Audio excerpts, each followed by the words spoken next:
Awesome. I'm very excited to launch this podcast with you guys. So this is an audio podcast. It's hosted on Acast, but you will also find it on Spotify, Apple iTunes, and so on. And it's also a video podcast actually, because I wanted to sort of convey the feeling of having interviews and kind of a more in-depth feeling, I suppose, to sort of inspire you in order to take action and start to do things yourself, right? And so it's also on YouTube. That's what I'm trying to say. And I will also mention this throughout maybe this episode and coming in future episodes as well, that this podcast, sort of listening on the podcast, the audio itself, it's sort of secondary, and taking action is primary. So if you listen on this podcast and you feel like, shit, I want to head out there, I want to run, swim, bike, whatever you want to do, feel free to leave the podcast like in the middle of it and don't finish the episodes, right? And hit the road. And then maybe when you come back, you can listen to the podcast again and finish the whole episode, right? So hopefully this will inspire you. The podcast is all about movement and mental and physical toughness and challenging yourself. And I will also have guests talking about nutrition and keto and fasting and carnivore and primal and paleo and all of these things, right? And I also will have guests talking about obstacle course racing, cycling, ultra cycling, or everything that has anything to do with pushing yourself and finding out what you are capable of. So one of the core essences of this podcast is absolutely about human potential and achieving a human potential and discovering a human potential. Like, that is what I believe in. So today's guest, I have Paul Larsen from Athletica.ai. So that is a platform I use myself. I've been using it for 6 months plus with awesome results. It feels great to have a solid platform whereupon I can base my own training, so I can hit the road, full speed, and I know what I do, and I know I have, serious scientific backing that what I do actually works, right? But I won't mention too much of it here. So listen in on this episode. I hope you find it enjoyable and go for it, okay? And obviously, one more thing, in show notes I have all the links to Paul Larsen, Athletica.ai, and obviously also my own website and stuff, theprimalswede.com. Okay? Listen in on the episode. Stay strong. Cheers. Awesome. So let's begin today's podcast episode, The Quest. And I'm excited to have this podcast and to do this specific episode, actually. As you know, the listener, and if you're watching this on YouTube as well, I'm into endurance training, obviously, and I'm also using this online AI coaching platform. We're going to get into it pretty soon, but I kind of find this very useful, and I've been into endurance training and all of these things for quite some time. And an issue or a problem I've had or experienced is rather, you have this kind of regimented training and fitness programs and stuff, and you should do this and this and this, but there's kind of no biofeedback, right? So sometimes I'm not sure, should I actually do this session or shouldn't I do this session? So I was open-minded and I was looking for something different.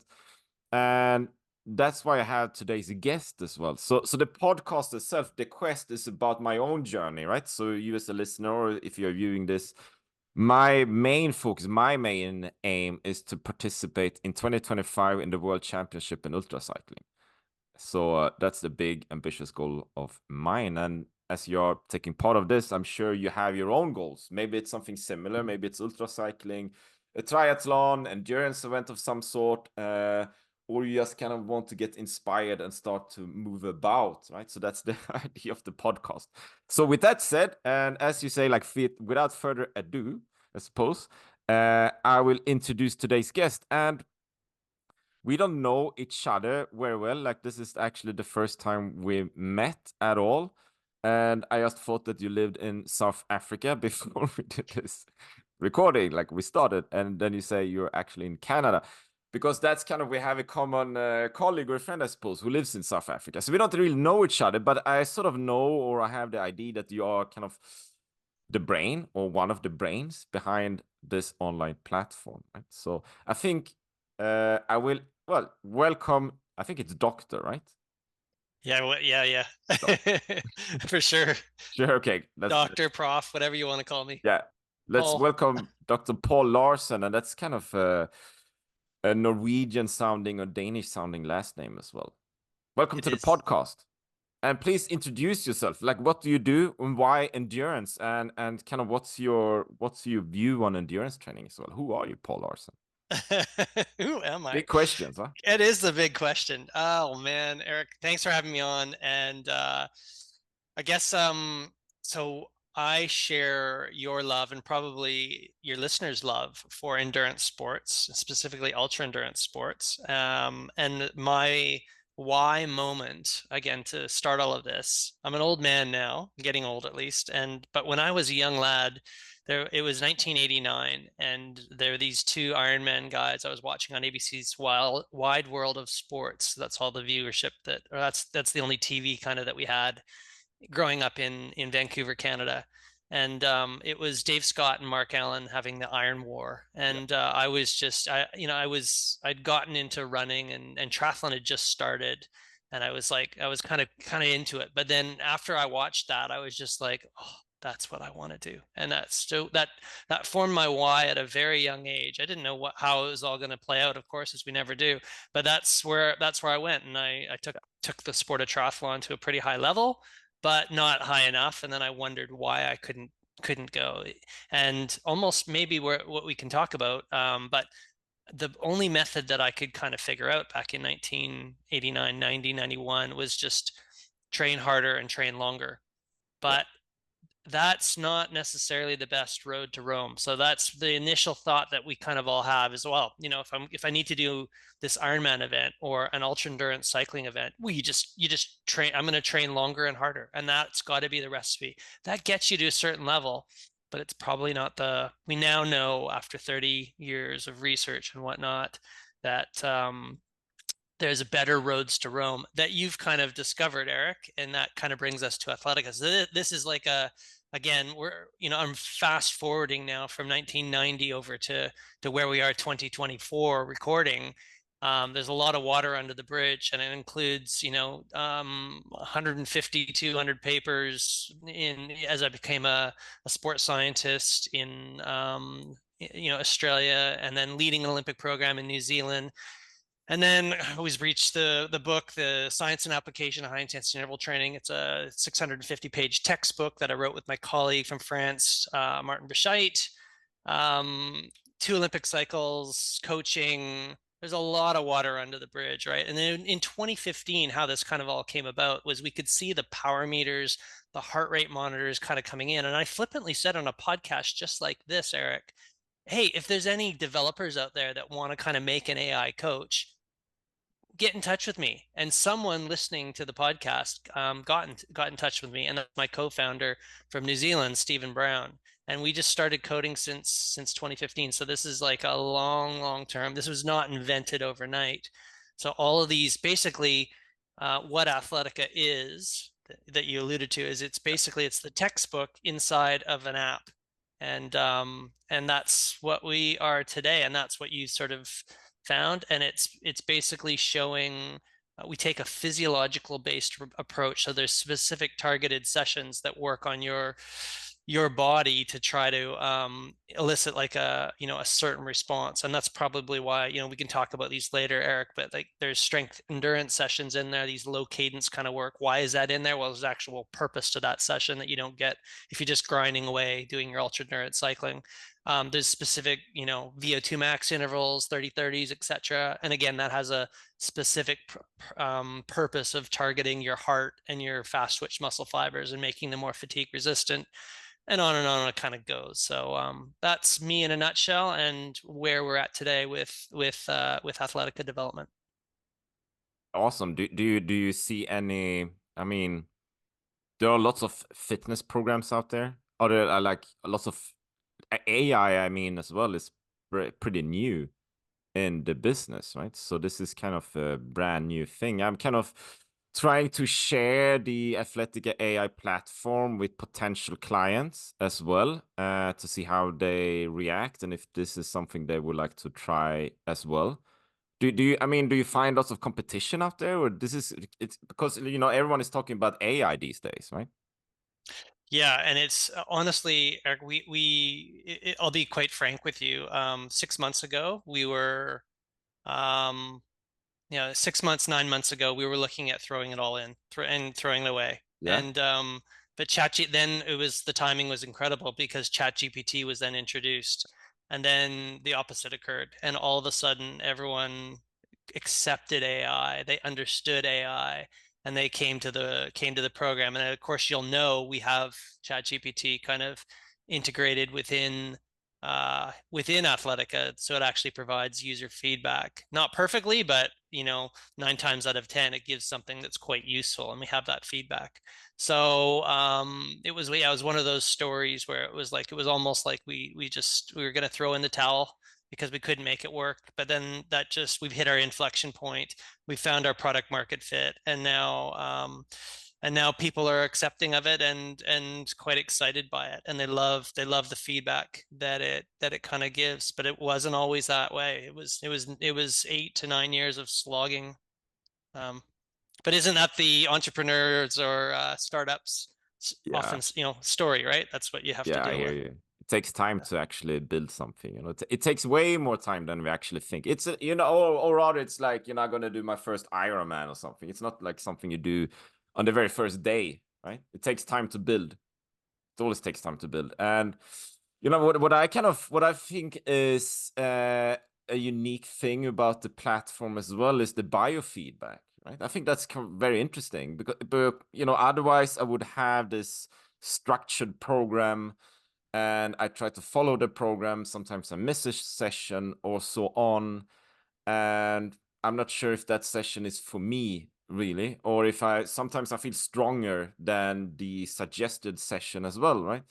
But now we have the HRV or the heart rate monitor and such. So maybe you could tell us a bit about that, how that works. I know the HRV and the heart rate monitor as well. Yeah, so now this was literally a couple of weeks ago that we implemented heart rate variability inputs, or allowing heart rate variability inputs into the system. So let's just explain what that is for the user, because not every user will know what HRV is. And this was one of the projects that we began in about 2006, 2007. So again, remember the story where I'm researching. So heart rate variability was a project that I researched with my colleague Martin early on, and it was the heart rate variability is literally what the word says, the variation in the heartbeats.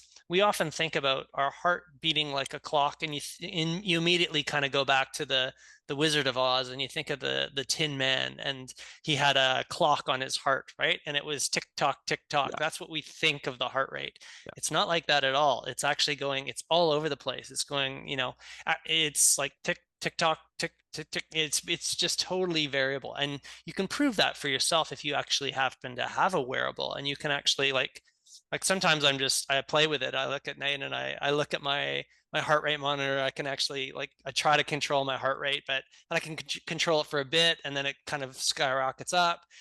So it's controlled by the nervous system. yeah, And you have these two divisions of the nervous system. So if you were all of a sudden startled and a lion came into your presence, that's your fight or flight system. Your sympathetic system is just totally revved up. And of course, today in modern era, that stress is all around us, and often it's in the form of technology, sedentariness, not moving, these sorts of things. And it's why it's so important for all of us to do what Eric's professing here, and to move our bodies and get away from this. And then, of course, once you've moved your body and you've had your day, the opposite is really important too. And now it's really important to control your stress, to reduce it, and then to sleep. And this is now where the parasympathetic system of the nervous system, autonomic nervous system, is involved. and that's the rest and digest, or feed and breed system, we often call it. So there's always this swing. You're going back and forth between it. And what is the marker that gives us insight into how we're swinging? Heart rate variability, and that's what you've got on your Garmin devices, and it measures it as you sleep.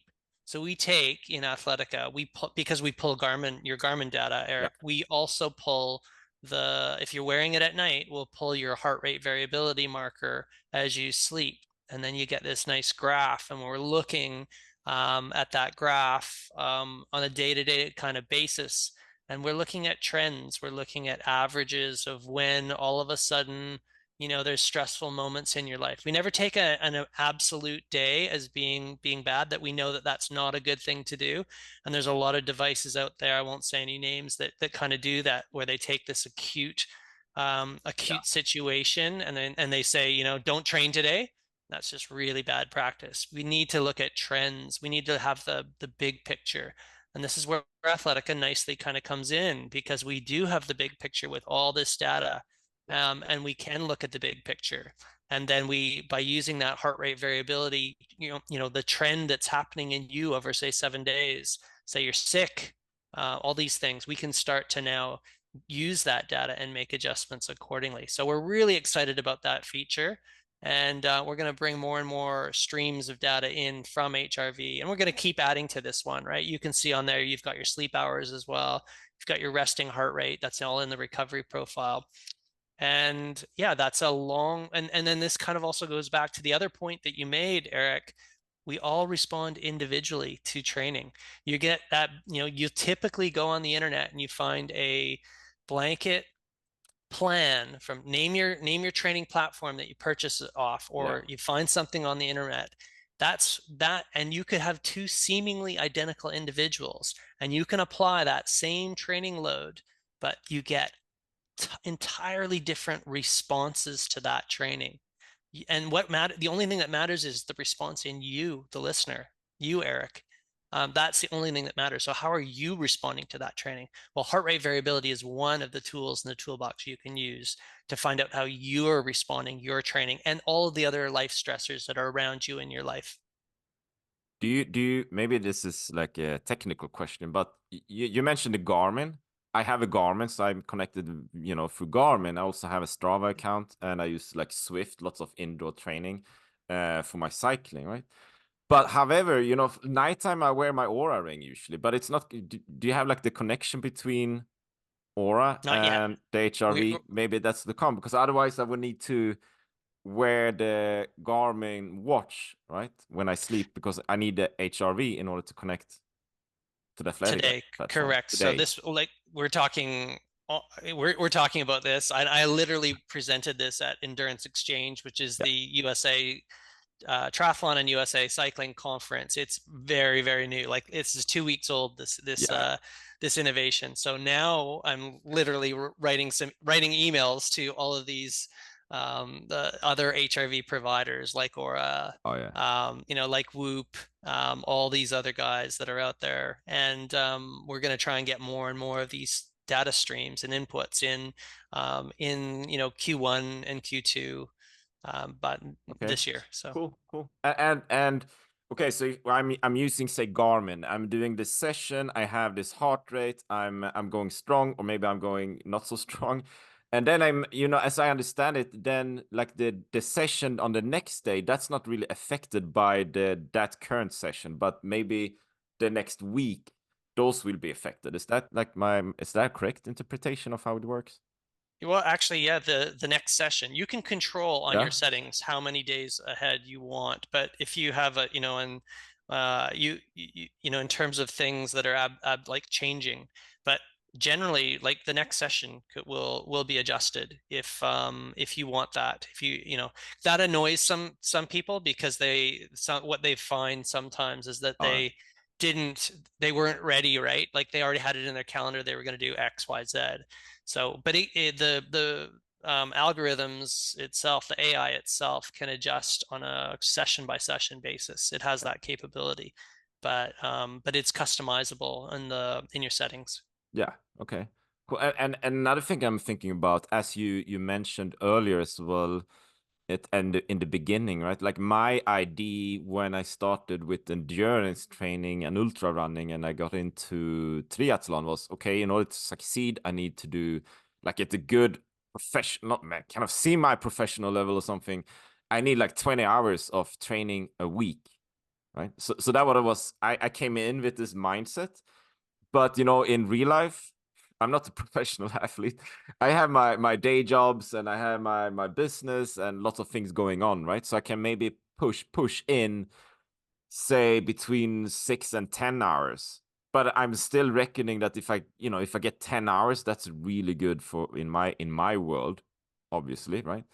And in order to reach my goals as well. So maybe, it could be interesting to hear a bit more about those aspects as well, because I know you can add, like what's your max number of hours you could put into Athletica, and it will adapt the training program towards those goals. And maybe what's the difference then if I put in like 10 plus hours or 5 less or something, right? For sure. So, I mean, you raised such an interesting topic in the culture and usual thought process on endurance training programs, and this is the beauty of Athletica. You don't have to train 30 hours a week to get your outcome, like to be the best in the world. And again, this goes back to what we started, right, with my problem where I was just train harder and longer. That's going to win the race, get you to a certain level, right? Like but you can do that on 25% or, you know, 30% less than you think if you Yeah. train smarter. And this is where your advantage, Derek, by using Athletica, because you know the key sessions of the week. You know, if you do a strength endurance training, you're going to and just to be clear for the listener, a strength endurance type session in the cycling context is when you slow the cadence down, but you grind them out kind of like a functional strength training session where you're almost in the gym and you're doing repeated sort of kind of squats or lunges kind of thing. Like you're doing that, that's kind of the context, but you're doing them specific. And when you can just imagine what happens there is that you're probably recruiting your larger fast twitch type motor units or muscle fibers.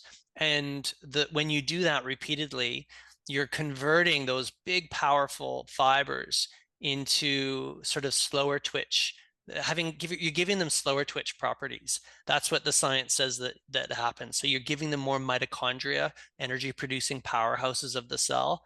And yeah, and that's just like, to have those big, powerful muscle fibers, fatigue resistant, is just gold, right? So you're making, and if you just in the converse, if you just rode for another 2 hours instead on that session, maybe you'd make that adaptation, but you could do it by doing it this way, you do it so much quicker. Yeah. Likewise, if you're having a VO2 max type session, at least one, potentially two a week, depending on you and how you're feeling, you're also getting these unique adaptations to specifically to the cardiovascular system, the heart. So when your heart is stimulated at these higher rates and you're breathing hard as well. So there's respiratory adaptations that are occurring as well, but you are getting, again, these unique adaptations at the heart level and at the lung level that you just would not have gotten if you'd rode 2 or 3 hours kind of longer. Maybe you would have got them eventually if you'd kind of gone that long. But it's like you can do it for so much quicker and be so much more efficient with your day. So we know all this, and we know there's a better road to Rome, and this is the journey that we sort of take our users on so they can be more efficient in their day and still get the results that they're after. Yeah.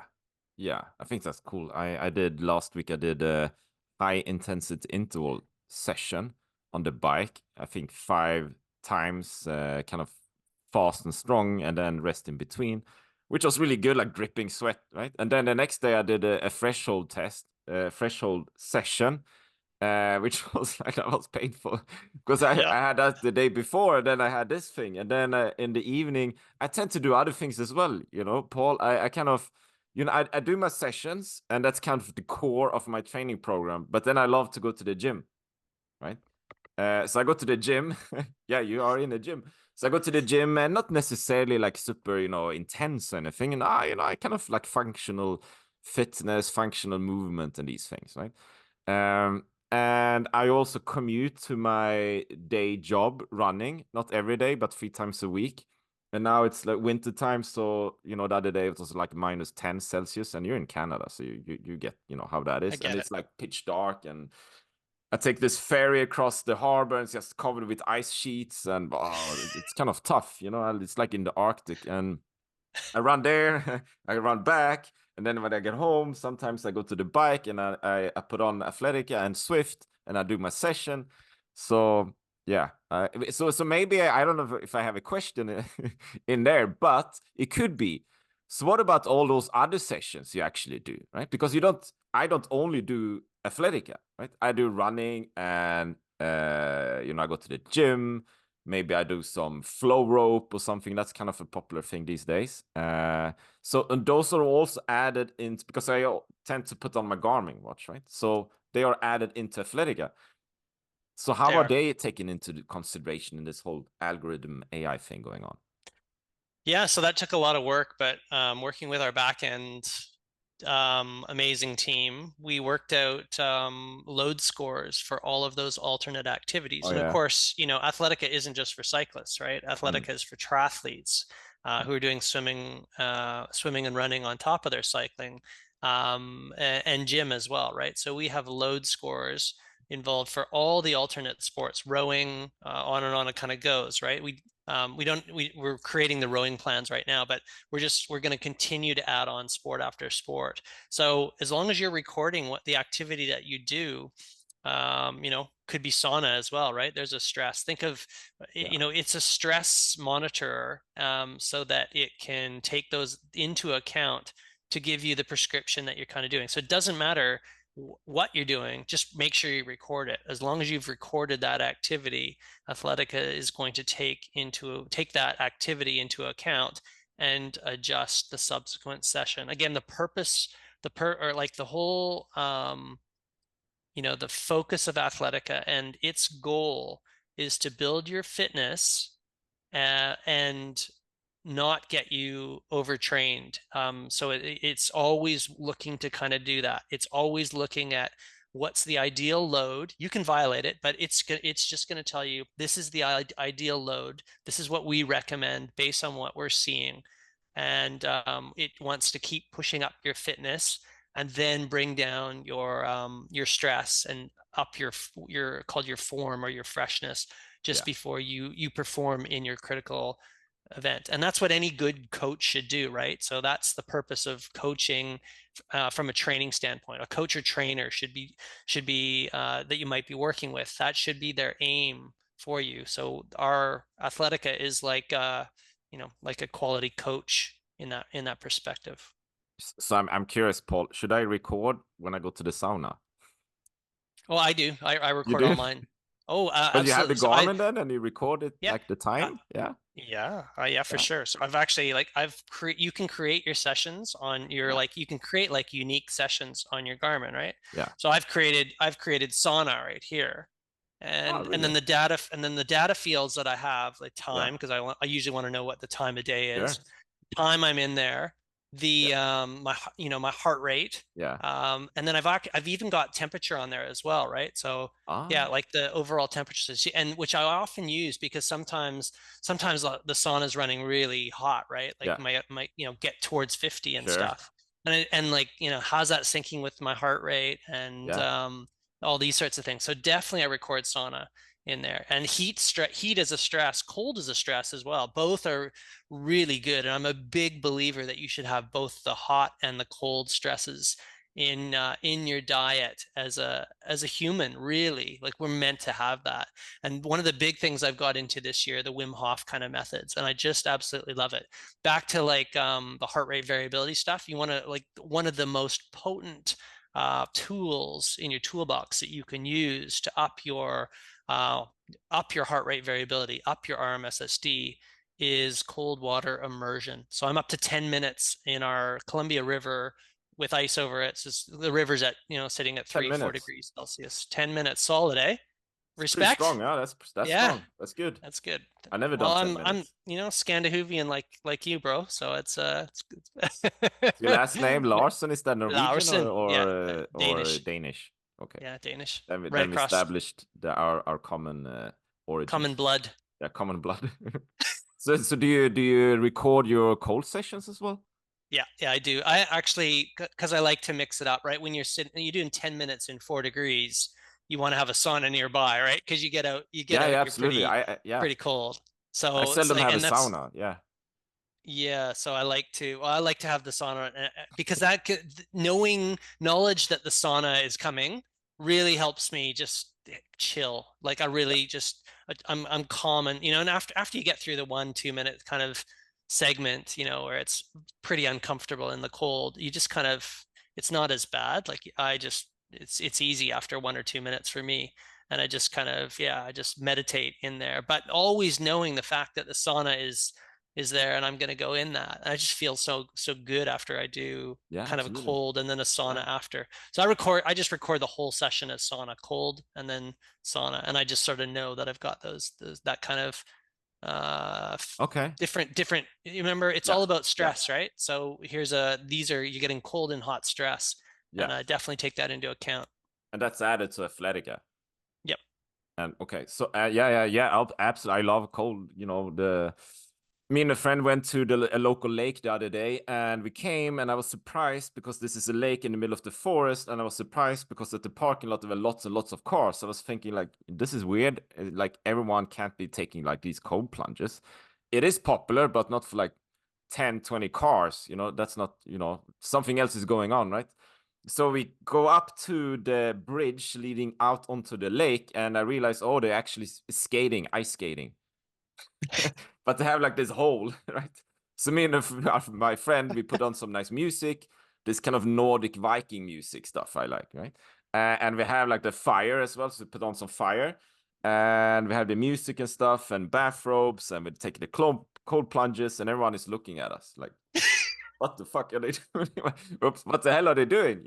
And and they even applauded us when we came up from the water. So that's unbelievable. Yeah. And the guy approached me and, oh, what's the song you're listening to? Can I like Shazam it and find it on Spotify? And yeah, we became kind of popular. Yeah. That's how you I get the same looks around here, but I think probably like you, we have this really cool in Revelstoke where I'm at. It's a ski town. It's just like yeah, we have some really it's a cool culture, and there's quite a call it a cold water Wim Hof yeah, kind of yeah, culture, and it's a young crowd, and people are just really into it. So yeah, we get the applauses as well, and like like, yeah, good on you and stuff, but at the same good. time we're not looked upon as that crazy because a lot of people are doing it, a lot of people Yeah, have found the benefit of it, it's really trending. yeah, yeah. I'm thinking, Paul, as well. I'm kind of curious. What's your take on my coming adventure is? I have this. It's a very ambitious goal. I feel it's a very ambitious goal, like 2025 World Championship in ultra cycling. So the race I'm looking at, it's not specifically that it will take place at that location, but it did so in 2024 and 2023. So I suppose maybe it's gonna be the same, right? So it's in Poland. It's 3,600 kilometers. And I know a guy here in Gothenburg, Sweden, actually, and maybe he will be a podcast guest as well. He's kind of a chiropractor, and he did this race, and I think he did like on a race record time, like 163 hours. So that's 6.7 days, averaging 510 kilometers a day, which is like an insane amount of cycling. I think the trick, apart from fitness and those things, was the fact that he seemed to sleep kind of nothing at all, maybe just a few hours, like an hour. I Hmm. don't know. So that's the super big ambitious goal, right? But in order to undertake that goal, I kind of deduct and deconstruct the whole thing, right? Because it's just too big. So I'm maybe like the first larger one I'm aiming for is to participate in a 688-kilometer bike race called Pedalma between Madrid and Barcelona. Time limit like 50 hours or something, right? Hmm. On that race, I kind of just want to try the equipment, my form, shape, fitness, what's the status, right? To get some sort of in life feedback, I suppose. And yeah, so but my plan is to use Athletica as kind of a base platform in order to reach that goal. Yeah, that's brilliant. And that's what so there's another ultra cyclist that's following your exact same methods.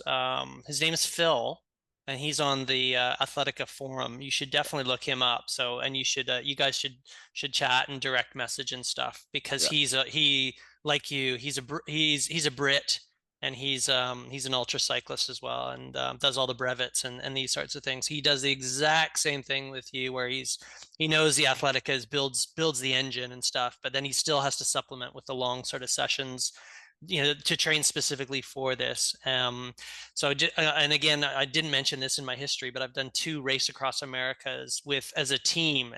So the yeah, Ram is a big ultra endurance cycling event in the North America. And there's a team event you can do as well, right? So I've just done it as a team, but nevertheless, that's even challenging yeah, when you break it up. So teams of 4 kind of go across, yeah, and they're really so I've thought we're blessed because we can, we have a lot more breaks than you, but we're well familiar with the solos that are out there trying to do it as well. And yeah, the sleep is the big one again, and it comes down to context. It comes down to the individual. Are you going to be better sleeping or not? And you gotta, it gets dangerous, of course, as well when you mm, don't. And I mean, I even in the team event, you develop some interesting hallucinations and these sorts of things as you go into those sleep deprivations. Those are some of the best moments of my life. I'll also mention, like, yeah, it's so interesting how, old man, I'm 53 now, but I can kind of reflect back. It's like I remember both Rams, and stories from the Rams when I'm reflecting with friends. yeah, These are like some of the most vivid memories that I've formed in my lifetime. And you don't, there's so many other days you just go by, and they wind up being a blur.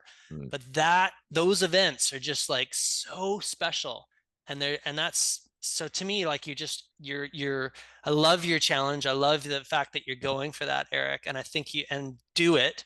And I don't, I think if it was me doing it based on what I know now and my experience, I would do kind of I would get as fit as I could before that event, yeah, using all the principles here that are within Athletica. I would have a taper, and then I would have a specific, just like you're doing, where it's like, okay, like let's do this Madrid Barcelona yeah, event, right? And then, and maybe there's another one that's even kind of lengthens it even a little bit more, kind of thing, that's somewhere between the 688 and the 3600 one. Maybe there's one other something you can kind of yeah, find that also prepares you for that in the world. mm. And then you're ready for the big one, right? You're ready for the championship. And yeah, man, I wanna follow that, and I'm just so stoked for you. Yeah, it's a big one. It's yeah, I don't know. But as you say, so many days go by and we work and we do our things and we pay our bills and I don't know, like, regular every day, right? And then we do these events. And it doesn't really matter if it's as I bike packed across the US, LA to New York this summer or last summer, right? Or if I do an Ironman or maybe even like a shorter one as well. Like you're in that moment, and I love it. Like you're oneness with everything, and Yes. you sort of forget about troubles, issues, whatever. You kind of it's like a meditative state. I have a friend of mine, and he talks a lot about meditation. Sitting still and do your thing. And I get that, but I kind of want to be in movement, right? So the movement, that is my sort of meditation, like moving meditation. Just do Yeah. your thing. I love it. Yeah.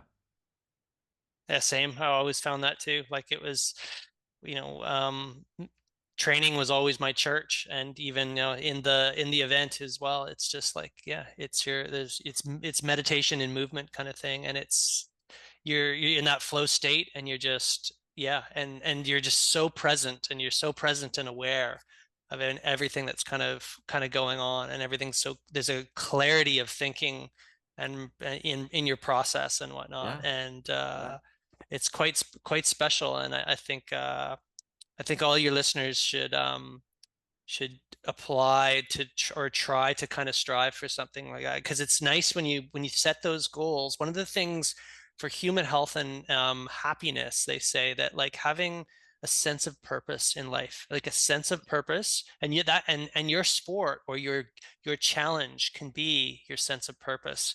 A lot of us are lost in life, and we don't really know what's all about and stuff, and I get there sometimes as well. But if you can put like a goal in front of you and you can work towards that goal, you've got a purpose in your life, and that can bring a lot of joy and happiness and satisfaction. absolutely. You sort of realize what you're capable of, right? So that's also one of the things I discovered when I've done lots of sports. When I biked down to Spain the first time, that wasn't really kind of endurance in that sense. It took me 3 months, 5,000 k. But I sort of realized, okay, if I'm capable of doing this, I'm probably capable of doing that and that and that, right? So there's no limit. The only limit is the one we impose on ourselves, right? And then I love the feeling of when you are out there, like when I bike packed from LA to New York on day, I don't know, 10 or something, and I was still going strong. And it was getting late in the evening, maybe, and maybe a bit dark, and kind of feeling maybe a bit hungry, but I'm still going strong. And then the day afterwards, and the day afterwards, and the day afterwards, and it doesn't stop. It's like, I'm still on a bike. Eric, you are still on a bike. Are you aware of that? Yeah, I'm kind of am, but okay. So now I'm about to cross, like you did, the Ram. Like now I'm about to cross a continent. Okay, if I can cross a continent on a bike, what else is possible, right? So it's like for me, physical movement is personal development. It's the same thing. Yeah, That's it. I I couldn't agree more. I think you take so all this you learn lessons, and you learn these same behaviors in your challenge, like when you're doing these things, and you just think of the once you've accomplished these mental barriers. Not They're not physical barriers, they're mental barriers in so many of us. I remember the very first time I did an Ironman, which can seem very easy to a lot of people now, but you have to put in the context. I did my first Ironman when I was 18, and no one was doing them when they were 18 years of age back in 1980, 1990. So it was a massive, for me it was a massive mental barrier, and I cried when I went across the line because Yeah, people had said I wouldn't do it, right? And then I did that. And then of course, now all of a sudden, after having that, just that, just the finish experience and breaking through the mental barrier, yeah, anything is possible. And it just opened up doors in life, and to like even right to today, to being able to push through the mental barriers and the challenges of building an AI coach, which have been very, very emotionally draining for me at a personal level. But I've still used the same I don't know, mindsets and behaviors to keep kind of going through with that I learned in my racing and whatnot, and I use that today in my entrepreneurial efforts. So yeah, yeah, it's such a great thing that you're doing, Eric. so yeah. Also, thanks for sharing, Paul. Thanks for sharing, Paul. I think the listeners will appreciate the message as well, right? And maybe I think I said like one final question, but I have another one, I suppose. But I'm Good. thinking, okay, so we have this platform, and you know, what is the, like, if we have everything on AI in the platform, you have your biofeedback, right? And you have your data, and you have your sessions, and on and on. So why do you need the final human element, like the human touch, the human coach? Well, I'm glad you brought that up because it's such an important one, and it's why we have a coach version. So a lot of times, here's the thing, is like in the past and probably still today present, we think that we need to have coaches and trainers so that they can apply the technicalities of a physical session on paper, right? That's always been the job of a coach, right? But let's be very honest. There's a lot of like that info is out there, right? Like that Yeah, we have that info, and there's no reason why machines can't do that have that info. It's kind of like going to the you know the supermarket to if you're like a baker. It's like we can all the bakers and all the chefs can go to the same supermarket. We all, we know about all these sorts of things and these ways of training.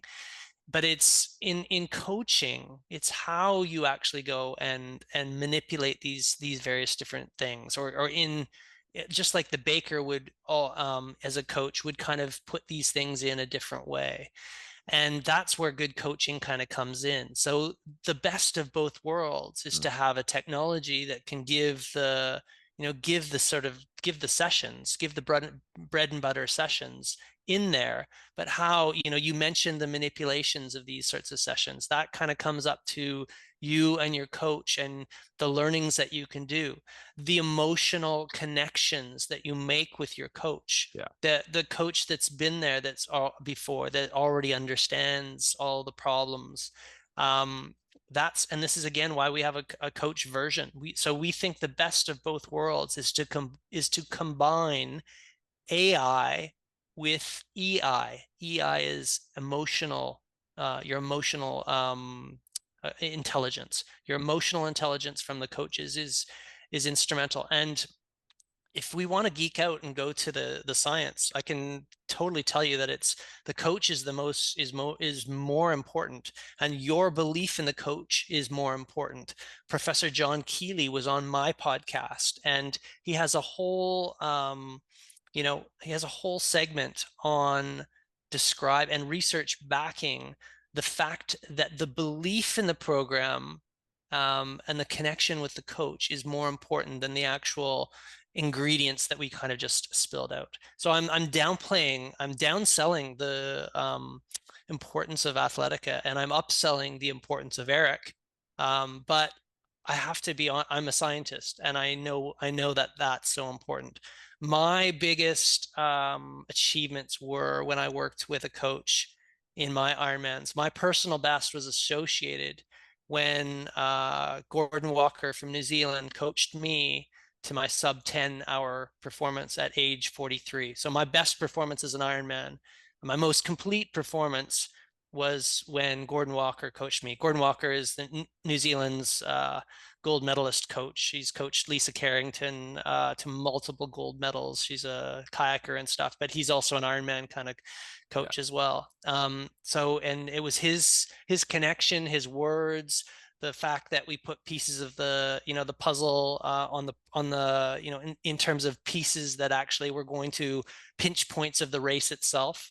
Like these are critical things, right? That you, Eric, will have to have in your program as you go. You'll have to be mentally yeah, tough yeah, under heavy fatigue, and you'll have to experience that in your training mm, before you can actually um, you know uh, execute that on your game day for your world champs. So these are the things that good coaches, like you, Eric, are why you're instrumental for Athletica. And I'll just use this opportunity to say we have like a coach match program on. So coach yeah. athlete match. Athletes of Athletica using it love the program. They love the sessions, but they are asking for coaches. They're like, can you hook me up? So we actually have that on Athletica as well. And I'll just say it would be great to get you on as a coach match athlete, Eric, as well. Yeah, I'm actually I will say this on the podcast, right? Because I signed up for Athletica, and my coach was Dave for a while. But I used it like on and off for a time, like lots of things were going on, right? And then I realized kind of, okay, I have this ambitious goal. I want to have this plan. I'm going to use Athletica. So I've been using it like properly since November last year, 2023. And I've been logging hours and kilometers and, all of these things. And now I use it kind of almost every day, every other day or something. So I properly use it. And it's been super helpful because I have like a solid plan I can trust, and it has this biofeedback we've been talking about, right? So I see it as a solid plan.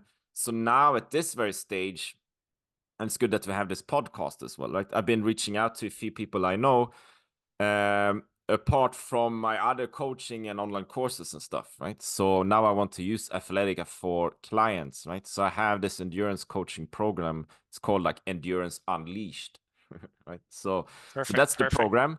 There are some perks and some benefits and so on, and it's also with the Athletica AI platform, right? So that's what I'm going to share with those people that have shown interest, and I will share this episode as well, of course. And I would love to be on the platform and help others. And as you say, Paul, I kind of see Athletica as a super advanced, like a recipe generator somehow, right? But then we have these athletes and they do these adventures and sessions and compete, but if they haven't been in those, haven't that experiences before, it's kind of difficult to how would what's my recommendation about fatigue and exhaustion and logistics and planning and mindset and all of these things, right? So that's kind of my human touch, my personal touch I can put into the program, so we can work with the program and me as a coach. So I think I would agree with you. I agree with you. You have the best of two worlds. So that's how I intend to use Athletic as well. That's how it's perfectly used to get the most for the individual Yeah. that's getting that service. Yeah. So finally, Paul, uh, Larsen, we have our joint common Scandinavian blood. Do you have any like final message or something, like for the listeners are sort of into endurance at the beginning of their endurance career journey? Maybe they do half marathons, maybe do a triathlon, or they're kind of at the beginning, kind of poking around, showing an interest into doing more things as well. Do you have, I don't know, like if you have like a message or something you want to share with them, feel free. Yeah, for sure. Well, I think it kind of comes back to that part where I was talking about, breaking, just realizing that any challenge that's out there is a mental barrier. So, and I guess a couple things, right? The first thing is having a goal is healthy for your mind because it brings a purpose in life. So find something that is, a realistic goal and that will challenge you. It's not going to be easy, but it's probably within your capability, and reach out and grab that. And then realize always it is a mental barrier, not a physical one, but put the work in towards getting that. Of course, you can't just rock up on the day and do it. You've got to be doing something smart that's going to be preparing you for that event.